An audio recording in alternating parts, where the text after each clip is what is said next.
काठमाडौँलाई तराई मधेससँग जोड्दै यातायात, व्यापार, पहुँच अभिवृद्धि तथा आर्थिक पक्षहरू मध्यनजर गर्दै हाल 11वटा क्लस्टरमा काम हुँदै गरेको अति महत्त्वको राष्ट्रिय गौरवको योजना हो काठमाडौँ तराई मधेस द्रुत मार्ग अर्थात् फास्ट ट्र्याक। आज यही विषयमा केन्द्रित रहनेछौँ। हामी सँगै रहनुहोला। विश्वव्यापी महामारी कोभिडका कारण अन्तर्राष्ट्रिय छनौटको कार्य पनि प्रभावित भएकोमा हाल भने सोको जिम्मेवारी दिइसकेको बताइएको छ। 72.5 किलोमिटर लामो रहने यो फास्ट ट्र्याकमा 55.5 किलोमिटर लम्बाइको कालोपत्रे सडक हुनेछ। त्यसै गरी महादेव डाँडा, धेन्द्रे डाँडा र लेन डाँडामा गरेर जम्मा 3वटा सडक सुरुङ मार्ग बन्नेछ। यी 3वटै सुरुङको जम्मा कुल लम्बाइ 6.145 किलोमिटर रहनेछ। यो ललितपुरबाट सुरु भएर काठमाडौँ, मकवानपुर हुँदै बारामा गएर पूर्व पश्चिम राजमार्गसँग जोडिने फास्ट ट्र्याकमा जम्मा 87वटा पुलहरू बन्नेछन्, जसमध्ये केही पुलहरू निकै जटिल किसिमका बन्नेछन्, जसको पियर हाइट 80 मिटरसम्मको रहने बताइएको छ। आजसम्म यस्ता पुलहरू नेपालमा निर्माण भएका छैनन्। जम्मा 10.59 किलोमिटर लम्बाइ पुलहरूले ओगट्नेछन्। यो द्रुत मार्गको चौडाइ पहाडमा 25 मिटरको र तराईमा 27 मिटरको रहनेछ। तपाईहरूलाई जानकारी गराइराखौँ, जटिलताका दृष्टिकोणले हेर्ने हो भने आजसम्म यस्ता आयोजनाहरू नेपालमा बनेका छैनन्। डिपिआर अनुसार यो आयोजनाको कुल लागत 175 अर्ब रुपैयाँ रहेको छ। यो आयोजनाको 72.5 किलोमिटर कुल लम्बाइ मध्ये 3.9 किलोमिटर काठमाडौँमा, 5.9 किलोमिटर ललितपुरमा, सबैभन्दा धेरै 55.7 किलोमिटर मकवानपुरमा र 6 किलोमिटर बारा जिल्लामा पर्दछ।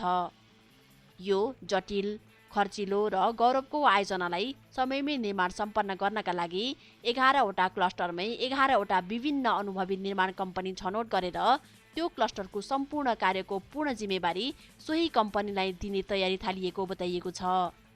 यो आयोजनाले आर्थिक, सामाजिक तथा क्षेत्रीय राजनैतिक पाटोलाई पनि छुने देखिन्छ। त्यसैले समयमै निर्माण सम्पन्न हुन जरुरी छ र यसले कान्ति लोकमार्गको हविगत नभोग्नु परोस्। विकास प्रेमी आम नेपाली मनहरूले निकै चासोका साथ हेरिएको यो fast track project Asian highway स्ट्यान्डर्डको हुने बताइएको छ र यसले एक्सप्रेस वेको सम्पूर्ण अन्तर्राष्ट्रिय मापदण्डहरू पनि पालना गर्नेछ। 55.7 किलोमिटर बाटोले ओगट्ने क्षेत्रमध्ये खोकानामा रहेको जग्गा विवाद र पुलहरूको अप्रोच रोड बाहेक 44 किलोमिटर लम्बाइको सडक खण्डको डिजाइन लेभलसम्म ल्याउने काम करिब 85% सकिएको बताइएको छ। मकवानपुर जिल्लामा पर्ने 5 र 6 नम्बर क्लस्टरमा सुरुङ मार्ग र जटिल किसिमका पुलहरू पर्ने भएकोले निकै महत्त्वका साथ हेरिएको छ। यी क्लस्टरहरूमा अन्तर्राष्ट्रिय स्तरको अनुभवको सबैभन्दा बढी खाँचो छ र साथसाथै यदि यो निकै आशाले नेपाली जनताले हेरिएको परियोजना समयमै सम्पन्न गर्ने हो भने यी दुई क्लस्टरको काम समयमै सम्पन्न गर्न जरुरी छ। भौतिक रूपमा जसको कार्य प्रगति निकै न्यून रहेको देखिन्छ।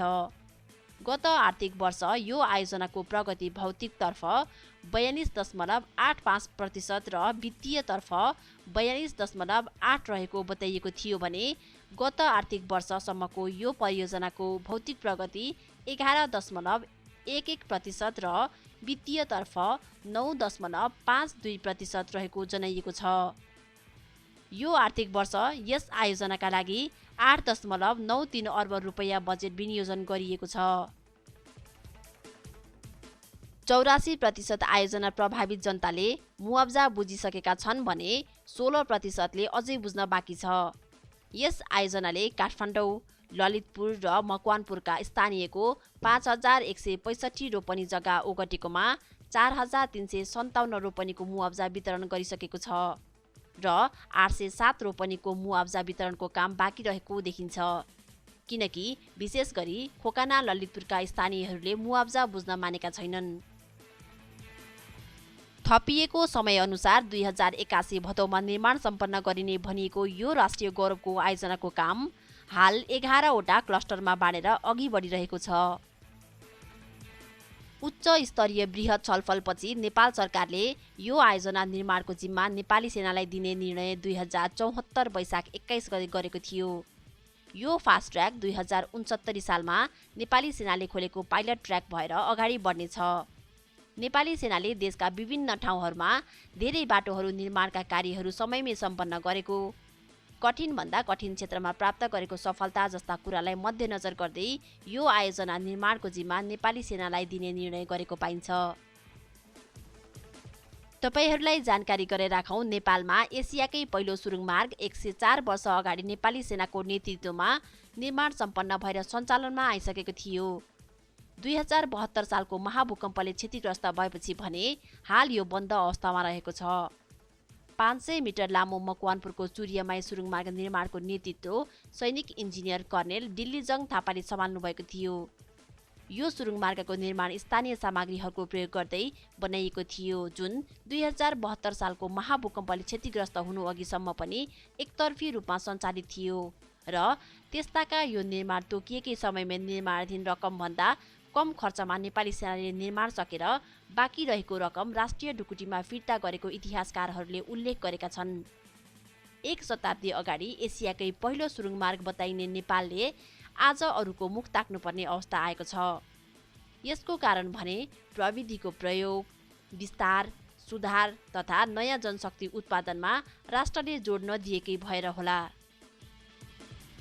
यस निर्माणाधीन काठमाडौँ तराई मधेस द्रुत मार्ग अर्थात् फास्ट ट्र्याकका फाइदाहरू: काठमाडौँलाई तराई मधेससँग जोड्ने सबैभन्दा छोटो बाटो, काठमाडौँ भित्रिन र बाहिरिन विश्वासिलो रुटको रूपमा कार्य गर्नेछ, समयको साथै इन्धनको बचत हुनेछ, आयात निर्यातमा सहजता हुनुको साथै आर्थिक विकासमा योगदान दिनेछ, गाडीहरूको मर्मत सम्भार खर्च घट्नुका साथै टिकाउ हुनेछन्, हाम्रा दुवै छिमेकी देशहरू बीच हुने आर्थिक क्रियाकलापका लागि ट्रान्जिट रुटको रूपमा विकास गर्न सकिनेछ, चोभारमा बन्दै गरेको सुक्खा बन्दरगाह र अन्तर्राष्ट्रिय प्रदर्शनी केन्द्रका लागि पनि लाभदायक हुनेछ, राष्ट्रिय गौरवको आयोजना निजगढ अन्तर्राष्ट्रिय विमानस्थलका लागि निकै उपयोगी हुनेछ, फास्ट ट्र्याकको मिनिमम स्पिड 80 किलोमिटर प्रति घण्टा रहनेछ, अर्थात् निजगढबाट 1 घण्टामा काठमाडौँ पुग्न सकिनेछ।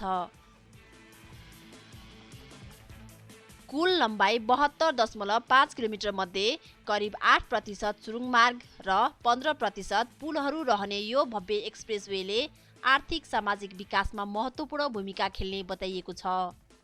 यो परियोजनाले अन्य परियोजनाहरूको उपयोगितामा पनि सकारात्मक प्रभाव पार्नेछ। हरियाली, नदी अनि पहाडहरू भएर जाने यो फास्ट ट्र्याक निकै शानदार पनि देखिनेछ। सुरुङ मार्ग र ठुला अनि अग्ला पुलहरूले प्रविधिको अधिकतम प्रयोग गर्नेछ। यस परियोजनालाई प्रविधि भित्र्याउन र नेपाली दक्ष प्राविधिकहरू उत्पादन गर्न पनि प्रयोग गर्न सके सुनमा सुगन्ध हुने निश्चित छ। तपाईहरूलाई आजको हाम्रो भिडियो सामग्री कस्तो लाग्यो? यहाँहरूको सल्लाह, सुझाव तथा प्रतिक्रिया कमेन्ट बक्समा लेख्नुहोला। तपाईले यस च्यानललाई सब्स्क्राइब गर्नुभएको छैन भने हामीलाई सब्स्क्राइब गरेर साथ दिन अनुरोध गर्दछौँ।